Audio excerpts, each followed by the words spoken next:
Wacan oo wanaagsan daawadayaal waxaad ku soo dhawaataan wararkii ugu dambeeyay iyo wararka degdega ee boggeena warqad 24 wararkii ugu dambeeyay dagaalkii iyo doodii adkeyd golaha ammaanka ee qaramada midoobay oo soo idlaatay iyo Israel oo looga adkaaday dooda qodobo ka mid ah oo Israel ay golaha ammaanka ee qaramada midoobay horgeysay halka si weyn dowladda Soomaaliya gaar ahaan ergeyga Soomaaliya ee halkaasi u fadhiya Abuukar Baale uu doodani badi cuskaday geopolitical ku aadanaa dhulka ee maamulka dowladda Soomaaliya aqoonsatay ee waqooyi bari iyo gobolka Awdal oo ahaa doodihii ugu badnaa ee geopolitical halkaasi oo si weyn u horgeeyay golaha ammaanka ee qaramada midoobay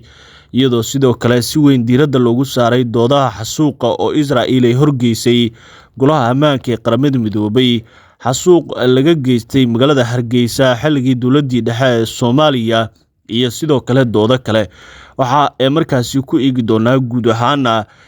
dalalka ugu badnaa ee haysta codka veto-ga oo Somalia La Saftay halka dowladda Mareykanka door u muuqda dhexdhexaad ay ka qaadatay siyaasadda iyo sidoo kale markaasi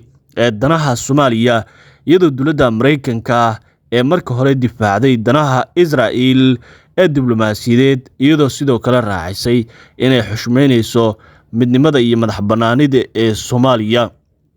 Hadda waxaan kula wadaagi doonaa maqaalkii dheeraa ee Jerusalem Post ee ka soo baxay isla gudaha Israel ee lagu faahfaahinaya caqabadka ka jira aqoonsiga iyo guud ahaan markaasi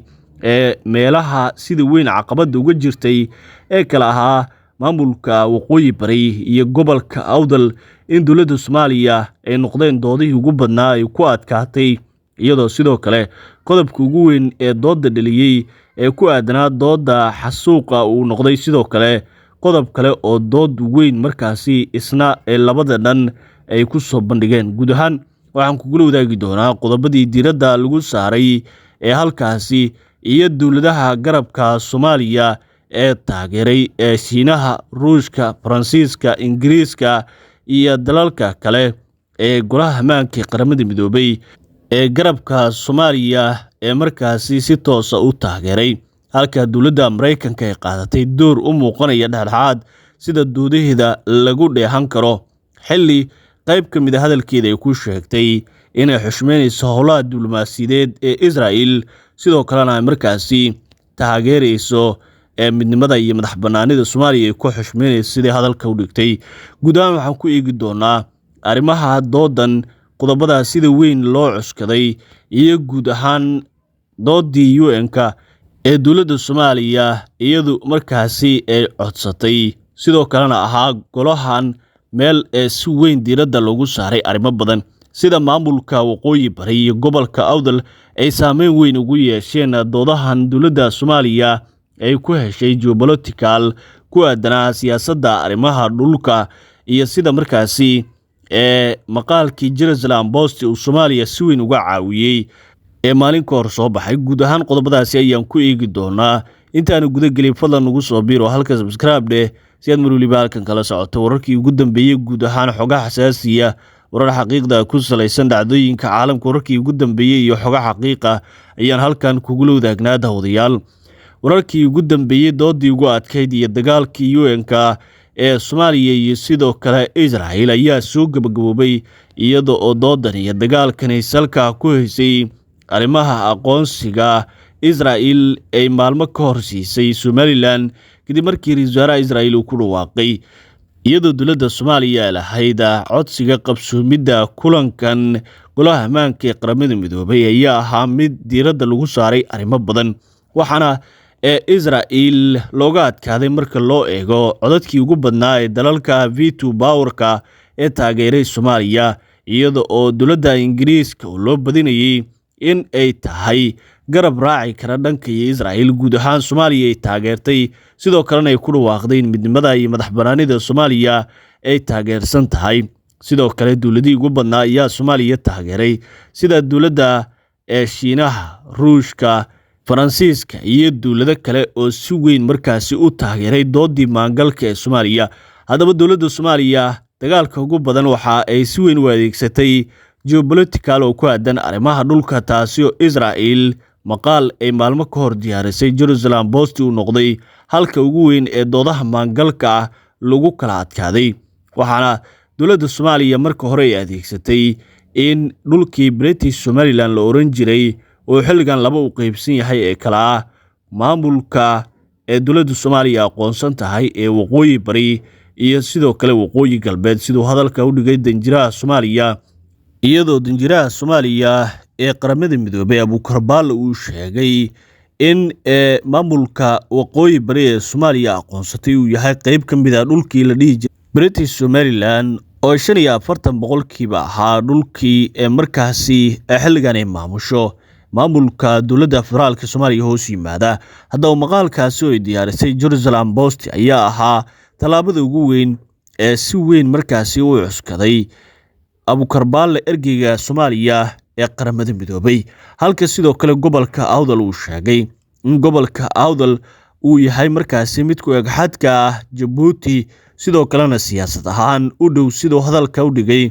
Abukarbaal oo ka hadlayay inay saameeyaan siyaasadaha Djibouti iyo sidoo kale arrimaha siyaasadeed ee halkaasi isagoo dooda ka dhigay in qaybta kale uu jeedo dhulka ay degaan reer Isxaaq inuu yahay halka ugu badan ee daneynaya nidaamkan aqoonsiga ama markaasi raadinaya. taasi uu tilmaamay marka hore in dhulkii British Somaliland la oran jiray ee aqriirada aqoonsiga markaasi Israel ay siisay aysan xilligan si buuxda gacanta ugu hayn sidoo hadalka u dhigay dooda cuskanayo ergeyga Soomaaliya ee qaramada midoobay Abukarbaal iyada oo khibrada siyaasadda ay tilmaameen in qodobkaasi ay Soomaaliya ku guuleysatay marka loo eego laba arrimood. arrinta koowaad oo in marka laga hadlayo aqoonsi dhul waxa ugu weyn uu yahay geopolitical oo siyaasadda iyo dhulka si loo maamulo. Jerusalem Post ayaana horey u sheegay in siyaasadda ee dhulka Somaliland ay ku salaysan tahay mid qabiil taasi uu qiray in 45% xuduudaha ee ku beegan xilligan yihiin maamul hoos yimaada dowladda Soomaaliya. dhinaca kalena siyaasadda xadka kale ee Djibouti xigta ay tahay mid markaasi dhaqdhaqaaq siyaasadeed ee la mid sida magaalooyinka kale aysan ku salaysnayn. haddaba qodobka labaad ee danjiraha Israel uu si weyn ugu dooday ayaa ahaa arrimaha xasuuqii ka dhacay magaalada Hargeysa ee dowladdii kacaanka ee Soomaaliya ka geysatay. waxaana safiirka Israel ee u fadhiya qaramada midoobay uu soo bandhigay xasuuq ka dhacay iyo sidoo kale markaasi xogta ku aadan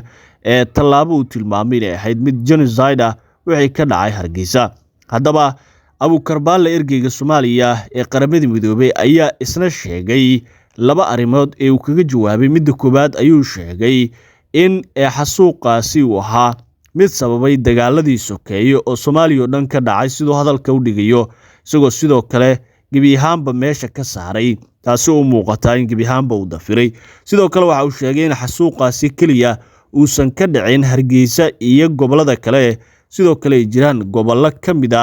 ee Somaliland oo xasuuqaasi ka dhacay sida uu tilmaamay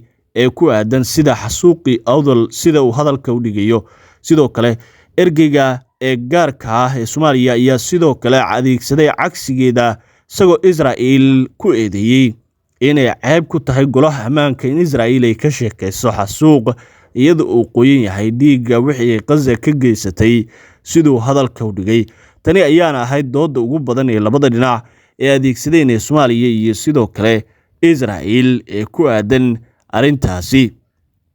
sidoo kale arrimaha ugu badan ee diiradda lagu saaray waxa markaasi qayb ka ahaa oo Israel weli cuskanaysa in ay markaasi Israel danaheeda siyaasadeed iyo diblomaasiyadeed ay markaasi iyada u madax bannaan tahay oo adeegsanaysa taasi oo muujinaysa in weli Israel ay go'aan adag oo ku aadan arrintaasi ay u qaaday iyada oo sidoo kale dowladda Soomaaliya dhankeedana markaasi si deeply doodan ku aadan arrimaha Somaliland tilmaamtay in Soomaaliya ay tahay hal dal hal dad iyo sidoo kale markaasi hal diin iyo hal dhaqan sida uu ku dooday danjiraha Soomaaliya ee qaramada midoobay Abukarbaal oo doodahaasi kaga jawaabay. haddaba doodaha Soomaaliya khibrada siyaasadda waxay tilmaameen in laba arrin ee Soomaaliya si weyn uga caawisay doodan ee ku aadanaa in dalal badan ay taageeraan. Midda koowaad ayaa ah arinta ku aadan dooda dhulka ee ah siyaasadda dhulka ee loo yaqaan geopolitical, taasi oo badi xoogga saartay dhanka iyo maamulka waqooyi bari ee dowladda federaalka Soomaaliya aqoonsan tahay,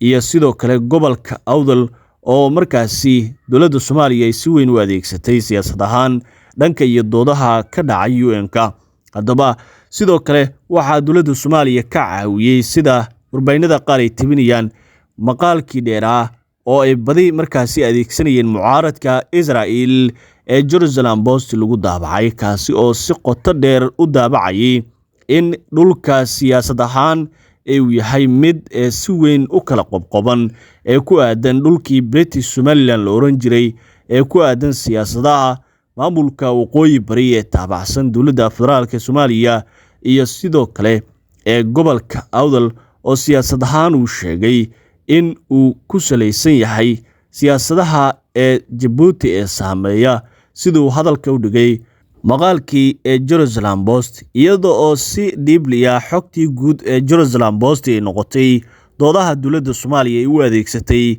hay'adda UN-ka. Haddaba dowladda Ingiriiska oo la filayay in markaasi garabka iyo Somaliland ay taageeri karto ayaa gebi ahaanba ka hortimid, iyadoo si buuxda ugu dhawaaqday inay taageersan tahay midnimada iyo madax bannaanida Soomaaliya ee si weyn markaasi u taageersan tahay. Tani ayaa ahaa qodobada ugu badan ee doodihii ka dhaliyay ee ku aadanaa arrimaha Soomaaliya iyo sidoo